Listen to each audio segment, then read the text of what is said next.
Hey guys, how's it going? My name is Adam. Today I'm going to show you how to cut a video in CapCut. So first of all, go ahead and open up the video.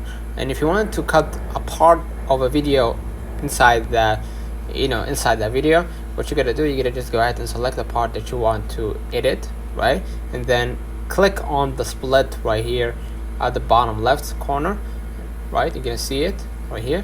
Basically now you split that part, and then if you want to basically delete that part of that video, just go ahead and click right here the video and then hit split, then choose the part between the video that you wanted to add, and then basically hit delete. Now you delete that part of that video. You're gonna see the white line right here.